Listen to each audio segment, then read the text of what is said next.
할렐루야, 할렐루야. 오늘도 이 자리에 나오신 여러분 한 분 한 분을 진심으로 환영하고 또 축복합니다. 우리 허브 공동체 예배는요, 매주일 오후 2시 양재 온누리교회 기쁨으로 해서 드리고 있습니다. 또한 어플리케이션 아이위를 다운받으셔서 허브 대학부를 선택하시거나 인스타그램에서 허브 언더바 워십을 검색하시면 보다 구체적인 안내와 다양한 영적인 컨텐츠들을 만나보실 수 있습니다. 우리 가슴에 손을 얹고 이렇게 고백해 볼까요? 나는 그리스도인입니다. 그리스도인은 예수님의 제자입니다. 나는 예수님의 제자입니다. 나는 예수님을 따르겠습니다. 그래요. 오늘 예배를 통해 다시 한 번 더 주님을 붙들고 자기를 부인하고 자기 십자가를 지고 예수님을 따르는 여러분 되기를요, 주님의 이름으로 축복합니다. 자, 오늘은요, 누가복음의 말씀과 사도행전의 말씀을 통해서요, 예수님을 따른 사람들 시몬이라는 제목으로 하나님의 은혜를 함께 나누도록 하겠습니다. 나를 따르라 라는 주제를 가지고 계속해서 우리는 예수님을 따른 12명의 제자들 한 사람 한 사람을 살펴보고 있어요. 벌써 10번째 시간입니다. 오늘 10번째로 함께 살펴볼 예수님의 제자는 따라해 볼까요? 시몬. 그렇습니다. 시몬입니다. 오늘도 여러분에게 질문하며 설교를 시작해 보려고 해요. 여러분은 시몬에 대해서 얼마나 아십니까? 시몬은 어떤 사람입니까? 예수님의 12제자 중 시몬이라고 불리는 사람은 두 사람이 있죠. 그중 첫 번째가 바로 우리에게 너무나도 익숙하고 우리가 가장 잘 알고 있는 베드로입니다. 마태, 마가, 누가, 복음 모두 성경은 베드로를 소개할 때 이렇게 소개하고 있어요. 베드로라고 하는 시몬이라고 소개하고 있어요. 그래요. 12제자 중 첫 번째 시몬은 바로 우리에게 너무나도 익숙한 베드로예요. 하지만 예수님의 12제자 중에는요, 또 한 명의 시몬이 있었습니다. 그게 누구입니까? 12제자 중 바로 오늘 우리가 살펴볼 그 사람 시몬입니다. 성경은 그 두 번째 시몬에 대해서요, 이렇게 기록하고 있는데요. 누가복음 6장 15절의 말씀 함께 읽어보도록 하겠습니다. 시작. 마태, 도마, 알포의 아들 야고보, 열심당원으로 불린 시몬. 아멘. 이뿐이 아닙니다. 역시나 예수님의 12제자를 다루고 있는 다른 본문 마태복음 10장, 마가복음 3장, 누가복음 6장이 오늘 본문 말씀이죠. 그리고 또 하나 어디? 사도행전 1장. 총 4개의 본문에서 예수님의 12제자의 명단을 나열하고 있는데요, 이 모든 명단에 바로 이 시몬이 등장하고 있습니다. 그리고 성경은 또 한 명의 시몬에 대해 이런 수식어를 붙이는데요, 다 함께 따라해 볼까요? 열심당원. 그래요. 열심당원으로 불리는 또 한 명의 시몬이 존재한다고 성경은 우리에게 이야기하고 있어요.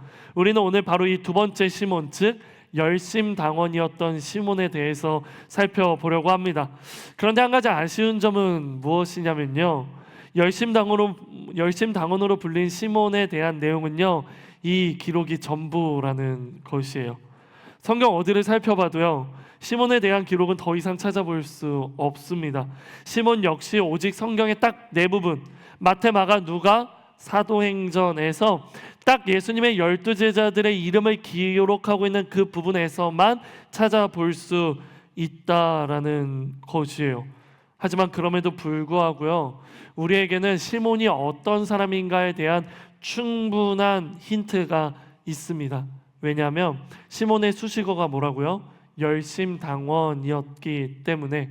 바로 이 엄청난 수식어가 시몬에 대한 수식어로 붙여져 있기 때문에 우리는 시몬이 어떤 사람인가에 대해 충분히 알 수 있다라는 것입니다.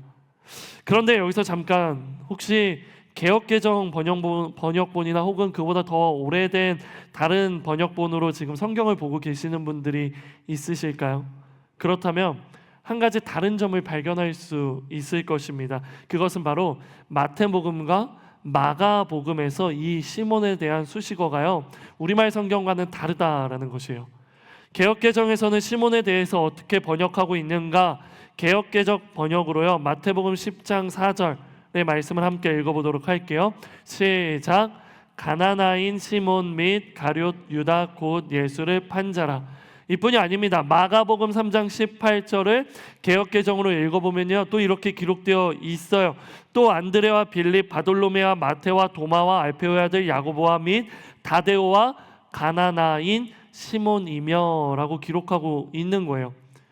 즉 개역개정 번역에서는요, 마태복음과 마가복음에서는 시몬에 대한 수식어가 열심당원으로 불리는이 아니라 가나나인이라는 번역으로 사용한다는 것입니다. 그렇다면 우리는 이것을 어떻게 이해하며 바라보아야 할까요?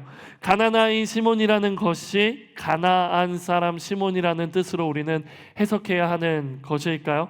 결론부터 말씀드리면 가나나인 시몬이라는 것은 가나안 지역의 사람을 뜻하는 말이 아니다라는 이야기를 드리고 싶습니다.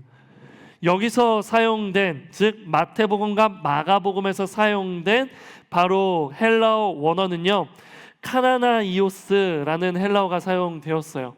카나나이오스. 이 카나나이오스는요, 헬라어가 카나나이오스이지만 이걸 히브리어로 바꾸면요, 카나나라는 뜻이 돼요. 헬라어 카나나이오스, 히브리어 카나나.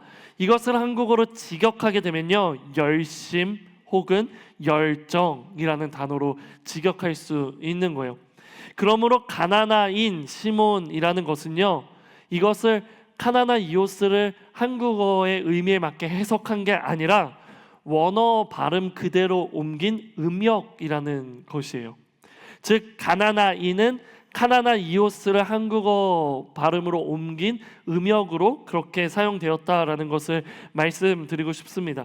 따라서 이를 한국어로 번역하면요, 열심 있는 사람, 열심당에 속한 사람 시몬이라고 또다시 번역할 수 있다라는 것이죠. 그렇다면 조금 예리하신 분들은요, 이런 질문을 할 수 있을 것 같아요.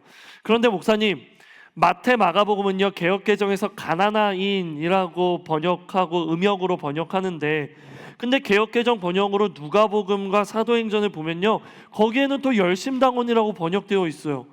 마태 마가는 가나나인이라고 되어 있고 왜 누가복음과 사도행전은 열심당원으로 번역되어 있어요? 어떤 건 음역이고 어떤 거는 그렇게 의미를 살려서 번역한 겁니까? 기준이 무엇입니까? 이해되지 않습니다라고 말할 수 있을 것 같아요. 같은 개역개정인데 왜 다르냐?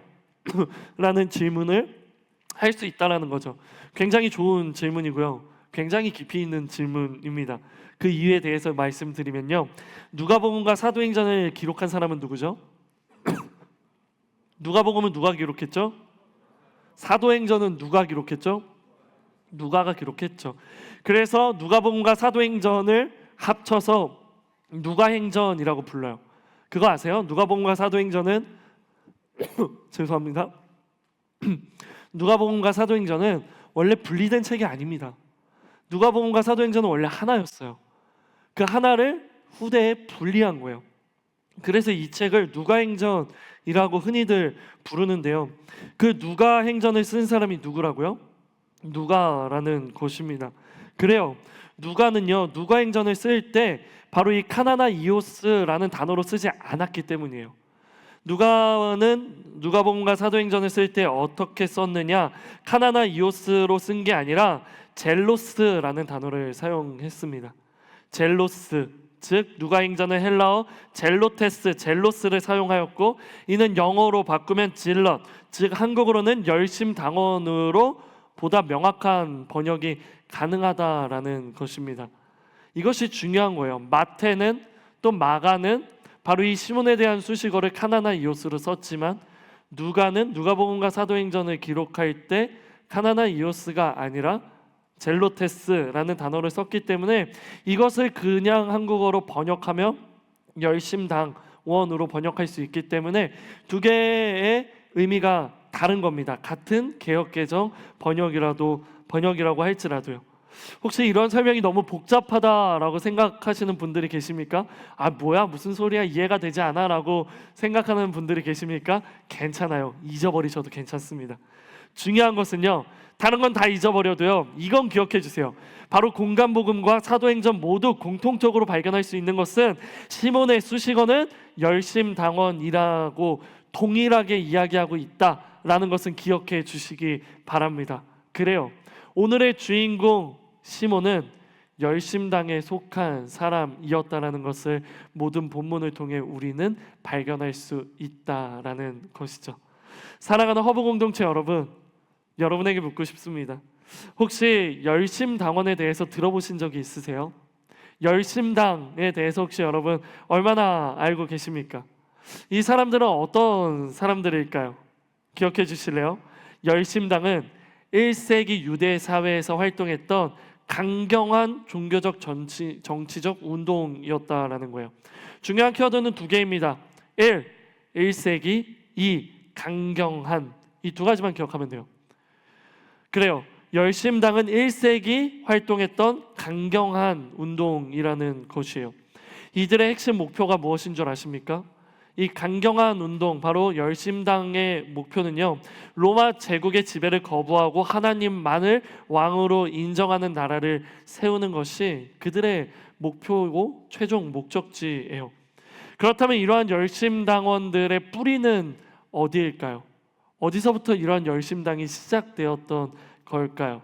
그들의 정신적인 뿌리는요, 성경에 기록된 하나의 사건입니다.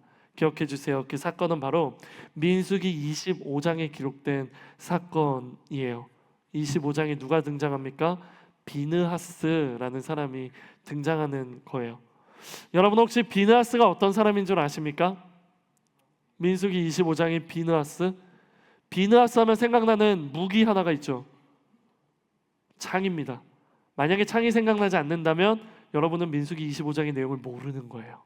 그래서 제가 지금 설명드리겠습니다. 민수기 25장은 이스라엘 백성이 시딤이라는 지역에 머무르고 있을 때 모압 여인들과 음행하고 우상 숭배에 빠졌을 때 일어났던 사건이에요. 민수기 25장은 이스라엘 백성들이 우상을 숭배하고 이방 여인들과 동침하는 바로 그런 음행을 저지른 사건에 대한 기록이 나와 있다라는 거죠.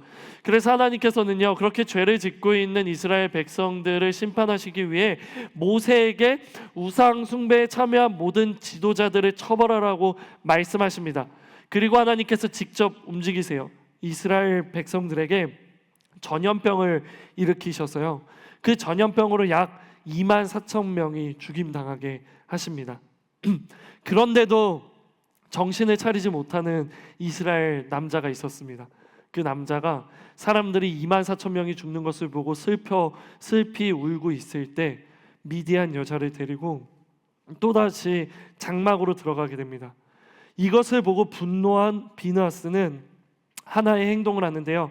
우리 민수기 25장 8절을 읽어볼게요. 시작.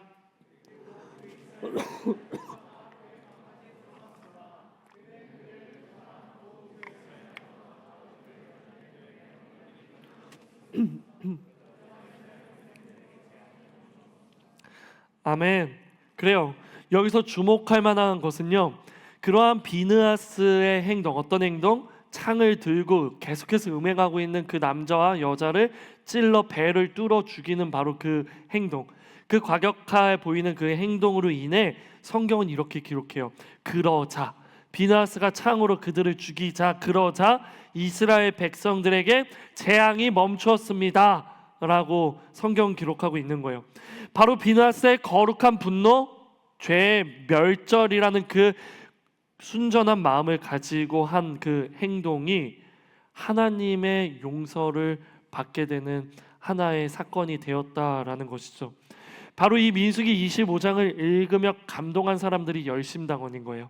그래, 우리가 비느하스와 같은 거룩한 분노를 가지고 죄를 짓고 있는 사람들을 처벌하자. 그래, 나도 비느하스와 같이 거룩한 분노를 가지고 죄를 멸절하기 위해 우리를 핍박하고 있는, 우리를 다스리고 있고 우리 나라를 하나님을 예배하지 못하게 하는 바로 그 로마 제국을 무찌르자라는 그러한 감명을 받고 그들은 열심당이라는 것을 만들고 모이기 시작한 것입니다. 즉 열심당원은요, 바로 이 비느하스의 열심이 그들의 정신적인 뿌리가 되었다라는 것입니다. 이렇게 시작된 열심당은요, 시간이 지날수록 점점 확장되어 가고 확산되어져 갑니다. 그러자 BC 6년, 기원전 6년에 하나의 사건이 터지게 돼요. 바로 유다라는 사람, 바로 열심당에 속한 유다라는 사람이요, 로마의 인구 조사에 저항하기 시작하는 거예요. 너희가 뭔데 우리의 인구를 조사하냐? 너희가 뭔데 우리에게 이래라 저래라 하냐? 우리는 하나님의 백성들이다. 우리는 하나님의 통치만 받을 거야. 너희가 우리에게 이걸 하라 마라 할 자격이 없어. 우리는 하나님의 백성이야, 선민이야 라고 이야기하며 로마의 인구 조사에 거부하기 시작하는 거예요. 그러면서 열심당원인 유다는요, 하나님 한 분 외에는 유대인들을 다스릴 수 없다고 이야기하며 그 신념과 애국심을 가지고요, 점점 로마와 대항하는 일들을 하게 됩니다. 이러한 유다의 모습에 감동받으며 열심당은 더욱더 확장되게 돼요. 그렇게 많은 사람들이 동참하기 시작합니다. 그렇게 약 60년이 흐른 이후 AD 기원 후 66년에 로마에 저항하는 반란을 드디어 일으키게 됩니다. 그 반란의 이름이 바로 유대 로마 전쟁이라는 것이에요. 그들은 가장 먼저요, 그들에게 있어서 가장 중요한 지역 어디죠? 예루살렘을 탈환하기 위해 힘씁니다. 예루살렘에 주둔하고 있는 로마의 병력들을 다 몰아내는 거예요. 그런데 그렇게 당할 로마 군대가 아니죠. 비록 그들의 기습으로 인해 예루살렘에 주둔하고 있던 로마 군대가 그것으로부터 이렇게 떠밀려 나가게 됐지만 로마는 그것을 포기하지 않습니다. 그 당시 로마의 황제가 네로 황제였어요. 로마의 네로 황제는요, 예루살렘으로 대규모의 군대를 보내서요, 다시 예루살렘을 빼앗기 위해 공격합니다. 그렇게 반란군과의 전투를 벌이기 시작하는 거예요. 이러한 과정에서요, AD 70년, AD 66년에 유대 로마 전쟁이 시작되고 약 4년이 지난 AD 70년 예루살렘 성을 다시 빼앗는데 로마가 성공합니다. 그렇게 예루살렘을 빼앗는 그 과정 가운데 예루살렘 성전이 무너지게 되는 거예요. AD 70년에. 그러나 유대인들은요, 예루살렘을 뺏겼어도요, 거기서 포기하지 않습니다. 특별히 열심당원들은 거기서 항복을 하지 않아요. 그들은 끝까지 저항하며 예루살렘에서 떠밀려 어디까지 가냐? 마사다 요새라는 곳까지 가게 되는 거예요. 여러분 잠시 앞에 화면을 봐주시겠어요? 이 화면에 그려진 것이 바로 마사다 요새라는 곳이에요. 어때 보입니까? 마사다 이 지형은요, 고도가 굉장히 높습니다. 450m 고도에 있는 지형으로서 남북의 길이가 600m, 너비가 250m, 평균적으로 120m 정도 되는 평평한 마른 목골로 된 산의 정상인 것이에요. 이곳은요, 사람이 거주하기에 굉장히 편안한 지역이었어요. 게다가 사방이 절벽이잖아요. 보시다시피 사방이 절벽인데 이 요새로 올라가기 위해 올라갈 수 있는 길은요, 아주 구불구불하고 좁은 딱 길 하나만 있었어요. 그렇기 때문에 사람이 살기도 좋고 사방이 절벽으로 되어 있고 이곳에 오기 위해서는 구불구불한 좁은 길을 와야 했기 때문에 이 곳을 지키는 것, 이곳에서 수비하는 것은요, 굉장히 유리하고 힘들지 않은 일이었던 거예요. 그래서 열심당원은요, 예루살렘 전쟁에서 패했지만 마사다 요새로 피하여 그곳에서 무려 3년이나 넘게 로마에게 패배하지 않고 그곳에 거주하게 되는 거예요. 근데 로마가 여기서 그냥 물러설 그러한 제국이 아니죠. 로마는요, 바로 그것을 점령하기 위해 아주 엄청난 일을 합니다. 그게 무엇이냐면 그림 오른쪽 부분에 보면요, 비탈길이 하나 있어요. 그 비탈길은요, 인공적으로 만들어진 것입니다. 바로 로마군이 근성으로 쌓아 올린 토사인 거예요. 역사적 기록에 따르면 약 15,000명의 로마 군사가요, 토사를 쌓아서 그 성벽만큼 450m 되는 그 높이를 그들이 직접 토사를 쌓아 새로운 길을 만든 것입니다. 그래서 그 토사를 밟고 마사다 요새를 넘어 그곳을 공격하기 시작하는 거예요. 그래서 3년 후 그 마사다 요새까지 로마군이 쳐들어오게 되고, 그로 인해 그곳에 모여 있었던 976명의 열심당원 중에 960명의 열심당원들은요 자결합니다. 내가 저들에게 죽임당할 바에는 그냥 죽겠다 하고 자결하고요. 그래서 남은 2명의 생존자와 아이들만 로마 군대에게 붙잡히게 되는 거예요. 그렇게 열심당원을 중심으로 일으킨 유대 로마 전쟁은요 이렇게 막을 내리게 됩니다. 그래요. 이러한 사건들은요 유대인들에게 큰 임팩트를 주었어요. 이로 인해 유대 사람들은 열심당원들을 향한 목숨을 건 이러한 이념을 보며 애국자들이다라고 말하는 거예요. 마치 이거와 똑같은 거예요. 일본이 우리나라를 점령하는 그 일제 강점기 시대에 독립운동했던 그 위대한 우리의 조상들, 바로 그들을 우리가 존경하며 그들의 그 용기에 우리가 감탄하는 것과 똑같은 거예요. 유대 사람들은 바로 이 열심당원, 바로 이들에 대한 엄청난 애국심을 보며 감동하고 그들을 칭송하기 시작하게 되면서 열심당은 다시 한 번 더 힘을 뭉치기 시작합니다. 이렇게 열심당은 기본적으로 강경한 집단이지만 그 중에서도 더 강경한 사람들이 나오기 시작합니다. 그들의 이름은 바로 시카리라는 사람들이에요. 시카리, 따라해 볼까요? 시카리. 열심당원 중에서도요 안 그래도 강경한 그 비나스의 창을 들고 사람들을 죽이는 그 열심당원 중에서도요 더 강경한 사람들을 시카리라고 불렀어요. 이 시카리는요 라틴어 시카에서 유래되었는데요, 시카를 직역하면 작은 단검이라는 뜻이에요. 즉 특별히 둥근 곡선형으로 생긴 그 단검을 품에 숨기고 항상 다니는 사람들입니다. 그래서 그들은 그들의 정체성을요 나는 하나님의 칼이다 라는 정체성을 가지고요, 그 칼로 그 당시 유대인들을 다스리고 있던 로마 관리들을 기습적으로 죽이거나 또 로마에게 협력하는 유대 지도자들이나 유대 사람들을 기습적으로 공격하는 아주 과격하고 급진적인 사람들이었다라는 것이에요. 이러한 운동이 기원 후 1세기 AD 1세기에 계속해서 이루어지고 있는 거예요. 바로 이 집단에 속한 사람이 누구라고요? 우리가 오늘 살펴보고 있는 시몬이라는 사람이라는 것입니다. 여기서 우리는요 한 가지를 놓치지 말아야 됩니다. 열심당원들이 품속에 칼을 가지고 다니며 누구를 찔렀다고요? 로마의 관리들, 그리고 누구? 유대인들을 지배하고 있는 로마 관리와 로마에게 협력하고 있는 누구? 유대 동족들, 그들을 찔렀다고요. 여기서 한 사람이 떠오르지 않습니까? 로마에게 협력하고 있는 한 사람, 누구죠? 맞아요, 마태입니다. 마태의 직업이 무엇입니까? 마태는 예수님을 따르기 전에 어떤 직업을 가지고 있었습니까? 세리였어요. 세리가 어떤 직업입니까? 동족들에게 세금을 걷어 로마에게 바치는 직업이죠. 그것을 넘어서서 부과된 세금보다 더 많은 세금을 걷어 자신의 뱃속을 배불리했던 바로 그 사람이 바로 세리였고, 예수님의 12제자 중에 한 사람인 마태가 바로 그 세리 출신이었다라는 것입니다. 기억하시죠? 바로 이 세리 출신 마태를 예수님께서 부르셨고 그 부르신 마태가 예수님을 따르기 시작했던 거예요. 그렇기 때문에 시몬, 즉 열심당에 속했던 시몬의 주요 타겟 중에 한 명이 세리였던 마태라는 것이죠. 그런데 세리였던 마태와 열심당 출신인 시몬은요 예수님의 제자가 같이 되었어요. 그리고 성경 어디를 찾아보고 또 전승 어디를 찾아봐도 세리와 시몬, 세리였던 마태와 열심당이었던 시몬이 다투었다라는 기록은 찾아볼 수 없습니다. 하지만 성경에 예수님의 제자들의 다툼에 대해서는 기록하고 있는 부분이 있죠. 어떤 일로 다투었죠?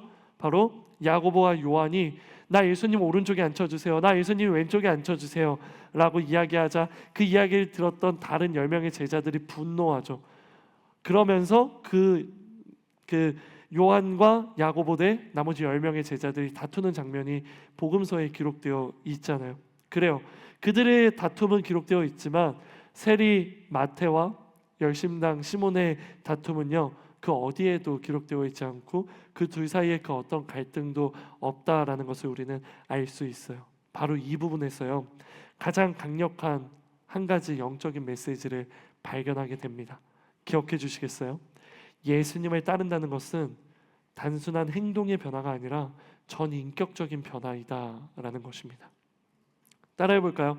예수님을 따르는 것은 단순한 행동의 변화가 아니라 전인격적인 변화입니다.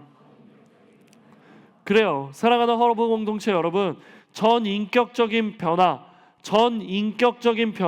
이것이 의미하는 것은 무엇입니까? 기억하십시오. 전인격적인 변화라는 것은 한 사람의 생각, 행동, 마음, 가치관, 삶의 방향, 이 모든 것들이 변화된다는 것을 의미하는 것입니다. 단순히 나의 행동만의 변화가 아닙니다. 단순히 나의 마음의 변화가 아닙니다. 마음, 행동, 생각, 목적, 가치관, 이 모든 것들이 완전히 변화되는 걸 전인격적인 변화이다 라고 이야기하는 것이에요. 그래요.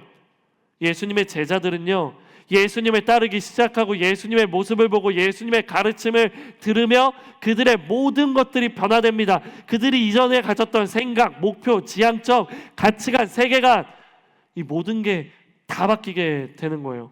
왜냐하면 예수님을 따른다는 것은 예수님을 나의 주인으로 모시고 성령님이 주시는 마음을 가지고 하나님이 계획하신 그 길을 하나님의 섭리 안에서 따라가는 것을 의미하기 때문이죠. 시몬은 과격하고 급진적인 이념과 가치관을 가지고 있었지만 예수님을 따르고 그는 전인격적인 변화를 경험하게 됩니다. 예수님의 제자가 된 시몬은 어떻게 죽었는지에 대해서 성경에 기록되어 있지 않지만요, 교회 전승을 살펴보면 시몬의 죽음에 대해서 살펴볼 수 있어요. 시몬은 페르시아를 비롯한 곳곳의 우상 숭배를 거부하고 예수님의 복음을 전하다가 붙잡혀서 톱에 잘려 죽게 된다라고 기록되어 있는 거예요. 여기서 중요한 것은 정말 이 전승이 사실인지 아닌지 보다 더 중요한 것은 시몬은 전인격적인 변화를 경험하면서요, 예수님을 위해 복음을 위해 온 인생을 던진 사람이다라는 것이 중요한 것이에요. 기억하십시오. 칼로 사람을 죽이던 시몬은 예수님을 위해 톱에 잘려 죽는 사람이 되는 것이에요. 이것이 진정한 변화이지 않습니까? 이것이 진정한 전인격적인 변화이지 않습니까? 사랑하는 허브 공동체 여러분, 우리도 예수님을 따르는 사람이라고 고백합니다. 우리는 매일 예배를 시작하며 나는 그리스도인입니다. 그리스도인은 예수님을 따르는 사람입니다. 나는 예수님을 따르는 사람입니다. 나는 예수님의 제자입니다 라고 고백합니다. 그래요. 우리도 하나님을 창조주라 고백하고 예수님을 구원자라 고백하고 성령 하나님이 나와 동행하시는 하나님의 영이라는 것을 고백하며 매주 가슴에 손을 얹어 나도 그렇게 살아가겠다, 그렇게 하나님 앞에 결단하잖아요. 그런데 예수님을 진짜 따르는 사람들은요, 입술의 고백으로 끝나지 않다라는 것을 기억하시기 바랍니다. 정말 예수님을 믿고 그분을 따르는 사람들은 분명한 변화를 경험합니다. 행동의 변화뿐만 아니라 입술의 변화뿐만 아니라 가치관, 세계관, 삶의 방향, 그리고 우리의 이념까지 다 바뀌게 되는 거예요. 이게 무엇입니까? 기독교 세계관이라는 것이에요. 이전에 생각했던 나의 목적이 있고 나의 지향점이 있고 나의 이념이 있고 나의 성향이 있지만 내가 성경을 보며 예수님의 제자가 되어 성경적인 세계관을 가지고 성경적인 기준을 가지고 살아가는 것, 그것이 바로 예수님의 진짜 제자들이라는 것입니다. 왜 그렇게 기독교 세계관을 강조하느냐?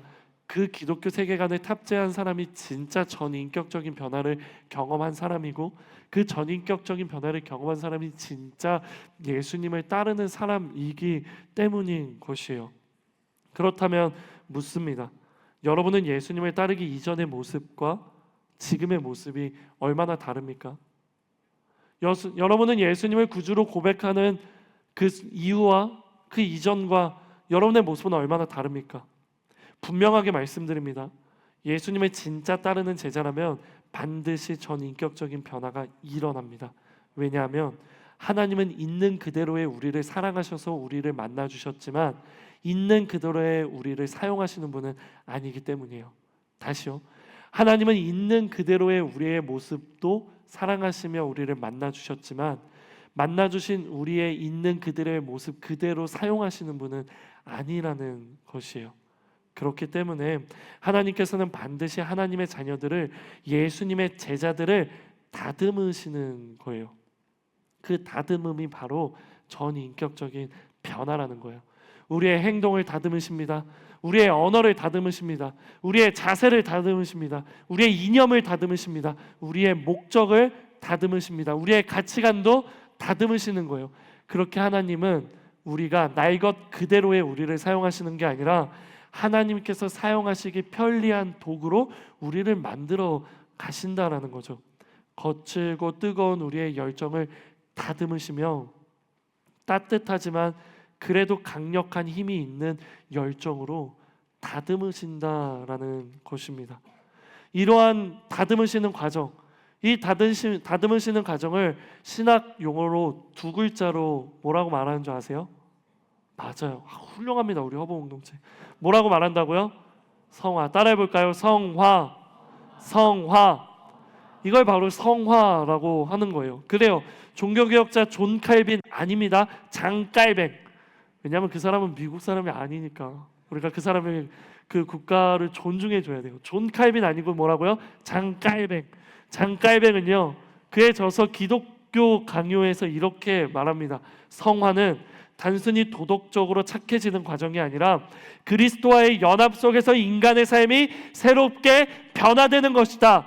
그래요. 인간의 삶이 새롭게 변화되는 것, 전인격적으로 변화되는 것, 그것이 성화이다 라고 이야기하는 거예요. 그런데 여기서 또 한 가지 중요한 게 있습니다. 볼펜이 있으신 분들은 기록해 주시겠어요?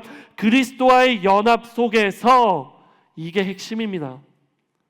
성화는 인간의 삶이 새롭게 변화되는 건데 어떻게 변화되냐? 그리스도의 연합 속에서 변화된다라는 것입니다.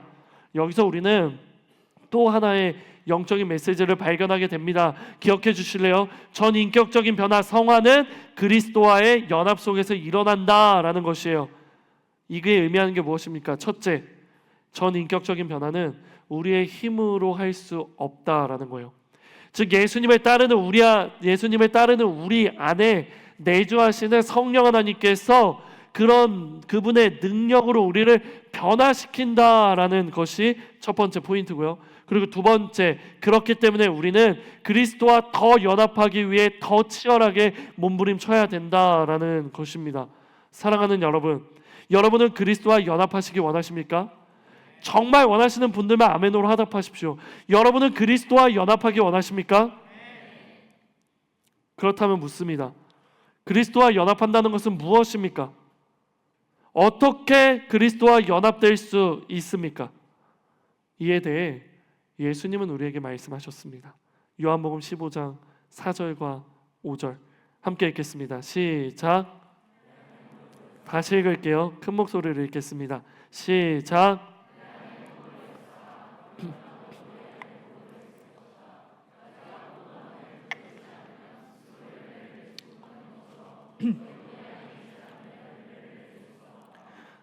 나는 포도나무요 너희는 가지다. 그가 내 안에 있고 내가 그 안에 있으면 그 사람은 많은 열매를 맺는다. 나를 떠나서는 너희가 아무것도 할 수 없다. 아멘. 그리스도에 연합할 수 있는 방법에 대해 예수님은 우리에게 말씀하셨습니다. 그리스도와 연합한다는 것은 가지가 포도나무에 붙어 있는 것처럼 우리가 예수님께 붙어 있는 것이다 라고 이야기합니다. 가지가 포도나무에 붙어 그 가지가 포도나무로부터 자양분을 얻어 자라나 열매를 맺는 것처럼 우리도 예수님께 붙어 있어 예수님으로부터 은혜를 경험하고 축복을 경험하고 예수님의 뜻을 우리가 발견하며 예수님의 성품으로 자라나 결국 예수님의 열매를 맺게 된다라는 것이죠. 어떤 열매입니까? 성경은 이에 대해 기록합니다. 성령의 9가지 열매예요. 성령의 9가지 열매 기억하십니까? 갈라디아서 5장 22절과 23절입니다. 오직 성령의 열매는 사랑, 희락, 화평, 오래 참음, 자비, 양선, 충성, 온유, 절제, 이 같은 것을 금지할 법이 없느니라. 그래요. 사랑, 희락, 화평, 오래 참음, 자비, 양선, 충성, 온유, 절제.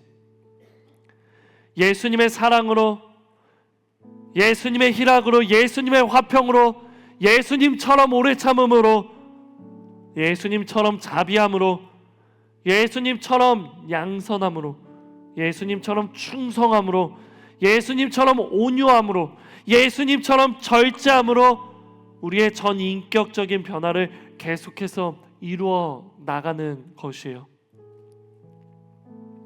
이것이 바로 성화의 과정이라는 것이에요. 이것이 바로 예수님을 따르는 사람들에게 일어나는 변화라는 것입니다. 이 변화가 세리였던 마태에게도 있었고요, 이 변화가 열심당원이었던 시몬에게도 있었고요, 이 변화는 예수님을 따른 모든 사람들에게 있었습니다. 사랑하는 허브 공동체 여러분, 오늘 우리가 예수님의 10번째 제자 시몬을 통해 발견할 수 있는 영적인 메시지는 바로 이 한 가지예요. 과격하고 급진적이었던 과거의 모습을 버리고 예수님의 가르침대로, 예수님께서 보여주셨던 대로, 예수님의 성품대로 새롭게 변화되는 것. 주 안에서 내 영혼이 다시 태어나고 이전 것은 지나가고 보라 새 것이 되었도다 말씀하신 것처럼 새로운 인생을 살아가는 것. 죄로 물든 우리의 모습이 예수님의 십자가에서 죽을 때 함께 죽고 예수님의 부활로 인해 내 안에 새로운 생명이 열리고 오직 그렇게 예수님이 우리의 그리스도가 되고 우리의 주인이 되고 오직 내 안에, 오직 내 속에 그리스도가 사시는 것, 오직 내 삶에, 오직 내 마음에 그분이 주인이 되시는 것. 이것이 바로 예수님을 따르는 사람들, 전 인격적인 변화를 경험한 사람들의 모습이에요. 이 시간 축복합니다. 나는 우리 허브 공동체가 이런 공동체가 되기를 주님의 이름으로 축복합니다. 나는 우리 허브 공동체에 이런 전 인격적 변화의 역사가 일어나게 되기를 주님의 이름으로 축복합니다. 나는 우리 허브 예배가 바로 이러한 전 인격적 변화를 경험하는 그런 예배 되기를 주님의 이름으로 축복합니다. 그래서 여기서 예배드리는 저와 여러분 모두가 어제보다 오늘 더 예수님을 닮아가고, 어제보다 오늘 더 한 걸음 성화의 걸음을 나아가고, 어제보다 오늘 더 예수님과 더 연합되는 그러한 은혜와 역사가 있게 되기를 주님의 이름으로 축복합니다. 이러한 기도가, 이러한 소망이 여러분에게도 있기를 바랍니다. 그래서 공동체를 위해 기도하고, 예배를 위해 기도하고, 동역자들을 위해 기도하고, 여러분의 삶을 위해 기도하는 그런 사람들 되기를 소망합니다. 우리 이러한 변화와 은혜 그리고 역사가 있길 원하시는 분들은 우리 이 시간 함께 찬양하기 원하는데요, 이 찬양의 가사가 여러분의 운율이 있는 기도가 되어 여러분의 간절한 소망이 되기를 예수님의 이름으로 축복합니다.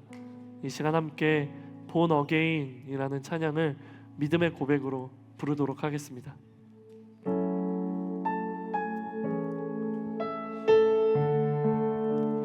하나님, 이것이 우리의 찬양 되게 하여 주시옵소서. 하나님, 이것이 우리의 운율이 있는 기도가 되게 하여 주시옵소서.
내 속에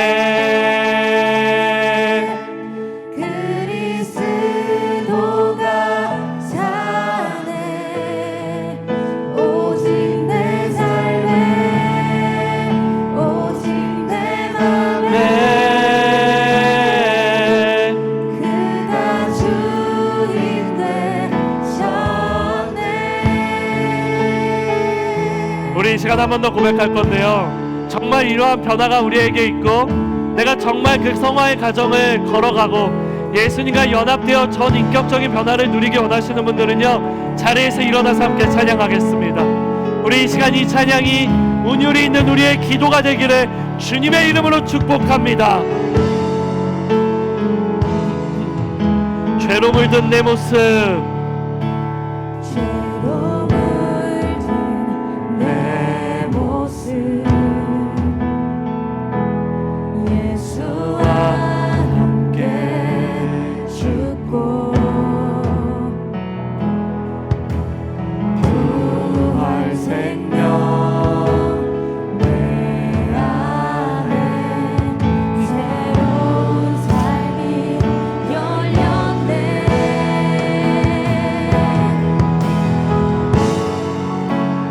너희가 나를 택한 것이 아니요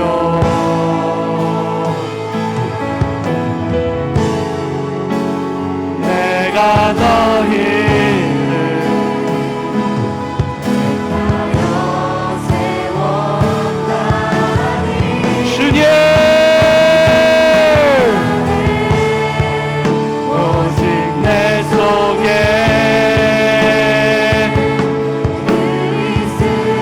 하나님, 이것이 우리의 고백입니다. 하나님, 이것이 우리의 고백입니다.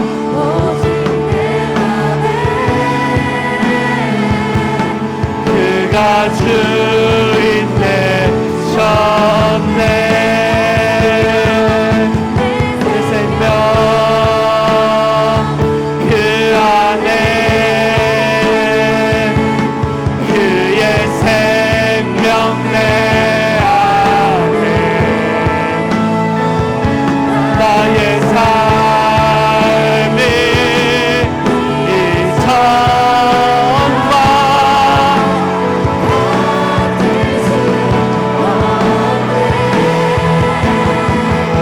내 생명 그 안에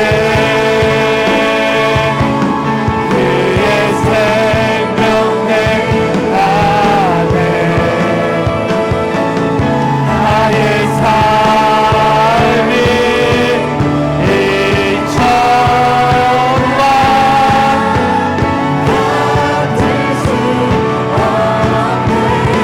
오직 내 안에 내 삶에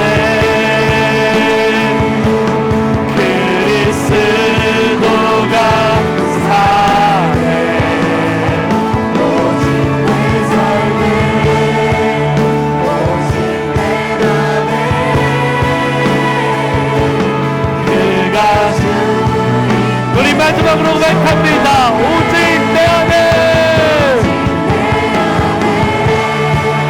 오직 내 삶에 그리스도가 사네. 오직 내 삶에 오직 내 안에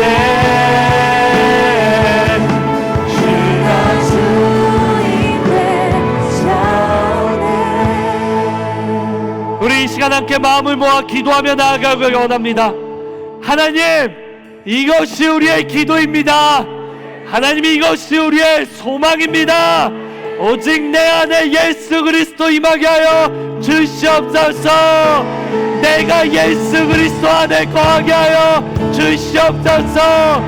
너는 포도나무여 나는 가지라 말씀하신 그 말씀대로 우리가 그리스도와 연합된 삶 살아가게 하여 주시옵소서.